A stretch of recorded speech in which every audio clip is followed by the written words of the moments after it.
La dernière section, la dernière section de Bismart, l'émission, avec Johan Sponard. Bonjour Johan Sponard. Bonjour Stéphane. PDG de Salvéo. Je vous le dis d'un mot, Johan Sponard, mais je vous ai connu, ça fait partie de ces entrepreneurs. Et j'en retire une certaine fierté, je dois vous dire, Johan, voilà, parce que vous êtes peut-être, j'en sais rien, mais sans doute plusieurs centaines. Que j'ai connu, mais au démarrage, avec 10, 15, 20 000 euros de chiffre d'affaires, pas beaucoup plus. Il y avait un zéro de plus. Et il y avait un zéro de plus déjà. Même deux. Ouais. Oh, c'était quoi? Qu'est-ce que tu me disais? C'était, je vais aider. C'était les. On est. Les zones pourries. C'était pas les zones pourries. Les zones à croissance. Les zones à croissance. Non, c'était il y a 10 ans. C'était il y a 10 ans. C'était les ZAC. Et donc Johan Sponard, on va parler d'exportation. Mais donc les ZAC, c'était les zones à la con. J'aide à exporter dans les zones à la con. C'était il y a 10 ans. Ouais, les zones compliquées. Et je me souviens que tu prenais comme exemple l'Algérie, par exemple, à l'époque. Tu vas me remettre ça 10 ans après. Ben non, mais ça m'intéresse. Pourquoi on est aujourd'hui dans 50 pays et voilà, on est dans les zones à croissance aujourd'hui. Donc on peut transformer un petit peu l'acronyme si tu veux. Mais notre métier, c'est d'appuyer les entreprises qui sont déjà sur place. Non, mais Johan, il faut être fier de ça. On est fier, mais l'acronyme ne plaît pas à tout le monde. Ben, donc, tant pis pour eux. Tant pis pour eux. Mais non, non, mais c'est intéressant. C'est intéressant parce que, après, ton combat d'entrepreneur. Non, mais c'est intéressant parce que s'il n'y avait pas eu ça, tu serais peut-être jamais venu à la télé. Alors, ça aurait peut-être rien changé à ta croissance, mais à un moment, quand même, tu crées un choc, tu exprimes quelque chose, c'était quelque chose de super intéressant et tu en parlais très très bien. Et il faut être fier de ça, bon Dieu. Fier de ce qu'on fait, fier du job. Après, les acronymes évoluent en fonction de la maturité de l'entreprise. Pour l'épice froid. C'est bon ça. Ils n'ont jamais rien créé, ils ne créeront jamais rien. Voilà, refermons la parenthèse. Ok. Bon, donc maintenant, les zones à croissance. Donc l'export, c'est combat d'entrepreneur là. Ton combat d'entrepreneur, c'est la croissance par l'export, c'est ça l'idée? C'est permettre à nos clients de garder le cap à l'international, leur permettre de faire de la croissance pérenne et développer leur chiffre d'affaires. On est fabricant de croissance à l'international depuis 91, depuis bientôt une trentaine d'années. On a des clients qui sont déjà internationaux. C'est pas toi ça, il y a 30 ans? Si. Déjà pas il y a 30 ans. Moi j'ai 20 ans de boîte. Je suis arrivé en 2000, on est en 2020, tu vois, 20 ans de boutique. Et on est implanté en 50 pays et on permet à nos clients qui sont déjà à l'international de faire mieux, de faire différemment, de gérer les difficultés, pour pas dire les merdes qu'ils peuvent rencontrer, et d'être le garant. Bah oui, mais c'est toi qui me... Un peu de parole de vérité au milieu de ce discours commercial. On fait de la GDM, de la gestion des merdes. Ça c'est du soumier. Mais plus sérieusement, on a réduit considérablement le nombre de clients qu'on accompagne, avec lesquels on travaille chaque année, pour être beaucoup plus sur la durée, sur la pérennité. Et on passe de 450 à 150 clients par an. Et en faisant ça, on multiplie par 3 notre chiffre d'affaires. Et alors, 150 clients, c'est quoi? C'est des entreprises qui déjà étaient exportatrices? Oui, déjà exportatrices et internationalisées. Voilà. Et donc toi, tu vas les voir en leur disant on peut vous donner un petit coup d'accélérateur sur tel point, je peux vous faire un audit. Voilà. Elles viennent nous voir quand il faut restructurer les réseaux de distribution, quand il faut créer des filiales, quand il faut mettre du staff sur place, quand il faut gérer les relations partenaires, pour faire des due deals, pour faire du M&A de plus en plus avec ce qu'on a vécu là depuis ces derniers mois. Il y a beaucoup de sujets de M&A qui arrivent sur la table. Pourquoi? Parce que les entreprises vont voir un petit peu ce qui se passe, ouvrent les radars pour voir s'il n'y a pas des boîtes à racheter, pour avoir beaucoup plus de présence sur un pays, par exemple, que ce soit des concurrents, que ce soit des distributeurs, que ce soit des technologies ou des savoir-faire complémentaires. C'est un axe qui est en train de se développer fortement là. Ouais, d'autant que, il faut le dire d'un mot, la valorisation des entreprises, on ne parle pas des entreprises cotées là, mais même dans le non coté, la valorisation des entreprises finalement suivait un petit peu celle des entreprises cotées. Et on se retrouvait avec des multiples qui commençaient à faire je ne vais pas dire à faire un petit peu peur, mais disons, vous abordiez avec un peu de prudence les opérations de M&A parce que les multiples étaient très très élevés. Donc là, ça veut dire que c'est les soldes. Ça veut dire que pour des entreprises qui ont rencontré une difficulté...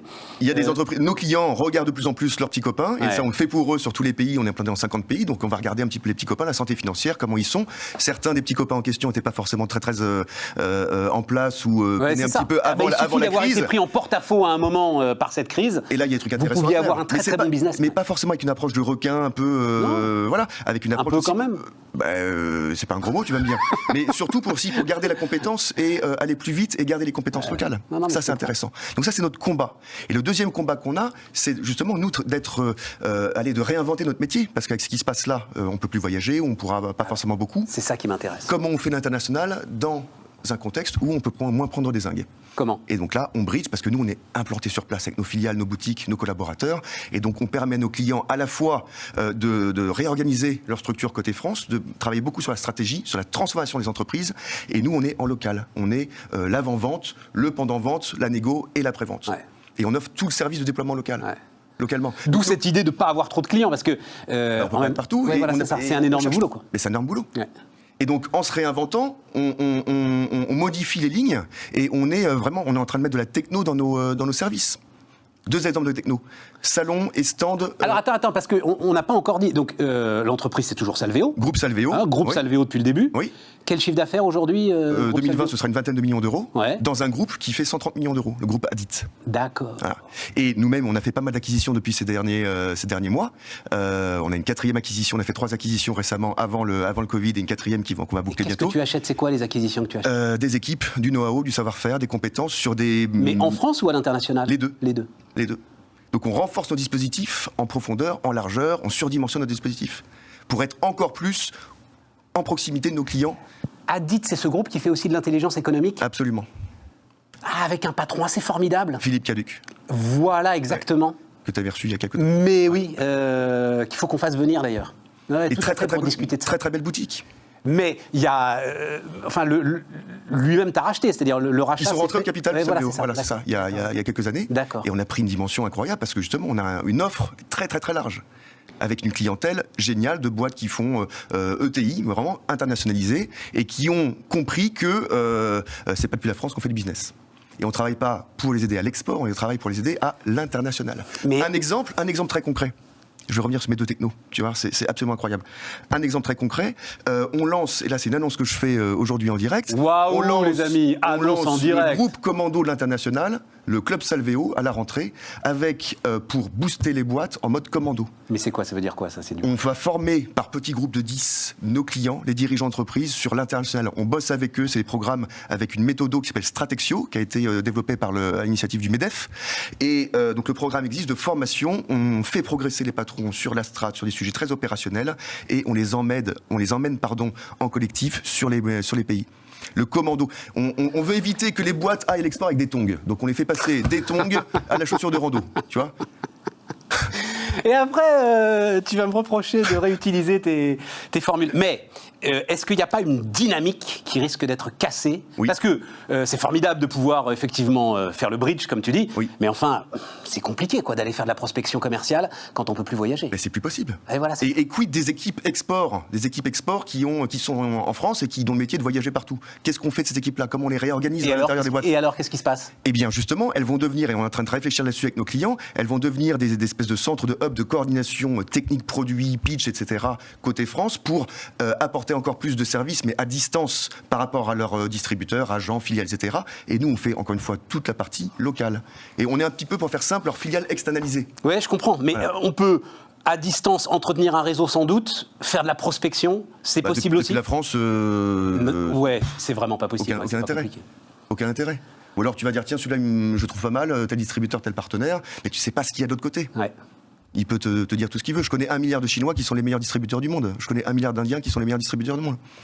Et on peut développer. Ouais, et donc, 2 exemples très, très précis. On a une techno qu'on intègre à nos services qui va permettre à l'entreprise de faire des showrooms, des stands, des salles de formation en réalité augmentée, virtuelle et augmentée, à distance. Donc tu as ton showroom qui est grand comme ça, tu mets tous tes produits, tu fais venir tous tes clients avec une connexion, un lien web, clac, tu te connectes et tu sais exactement, et tu as tes clients qui sont là, à la fois pour les draguer, à la fois pour faire le service après-vente, le service technique produit de tes clients. Tu mets les clients, tu les fais venir au centre chez toi. Et ça, c'est ad vitam. On redéfinit toutes les cartes, tout le jeu.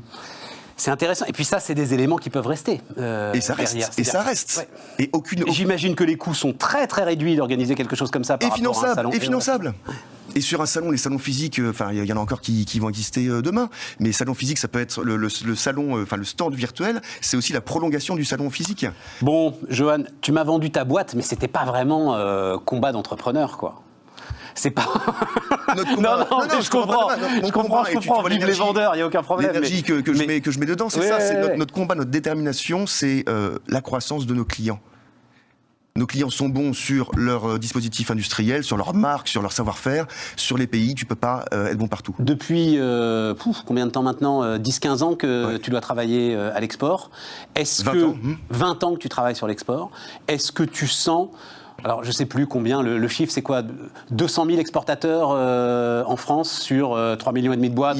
On va dire. Il y a plus simple, c'est 400 000 entreprises françaises qui comptent. Sur les 400 000, il y en a 300 000 qui n'exportent pas, donc à peu près 100 000. Et sur les 100 000, il n'y en a que 20 000 qui sont internationalisés. Ouais, c'est ça. Voilà. Et donc, on a 80 000 qui exportent un petit peu, qui bricolent, voilà. Et est-ce que ça, tu sens qu'il y a une prise de conscience, que ça progresse? Alors, ça va peut-être être cassé par la dynamique actuelle, mais est-ce qu'il y avait quelque chose qui était en train de naître après mais alors centaines et centaines de forums organisés par le ministère du Commerce extérieur. J'ai même oublié le nom, le ministère du Commerce extérieur. Mais ça c'est pas ça qui fait l'export.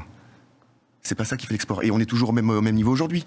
Il y a 20 000 entreprises sur 400 000 qui font de l'export de manière, qui sont internationalisées, encore une fois. Il faut démarrer. Enfin, c'est pas ça qui fait l'export. Si, à un moment. Aujourd'hui, sur les boîtes qui exportaient pendant la crise, les boîtes qui exportaient avant crise et celles qui n'exportaient pas, celles qui exportaient sont beaucoup mieux, sont en meilleure santé aujourd'hui que celles qui n'exportaient pas. Premier point. Et celles qui exportaient un petit peu, mais à moins de 20% de leur chiffre d'affaires, ont arrêté l'export parce que trop compliqué, loin, etc. Donc quand il faut y aller à fond. Il faut y aller à fond et se donner les moyens d'eux. Bon, promis, c'est la dernière fois. La prochaine fois, je n'utiliserai plus l'acronyme des zones à croissance. Des zones à la con. Les amis, c'était Bismart l'émission et on se retrouve demain.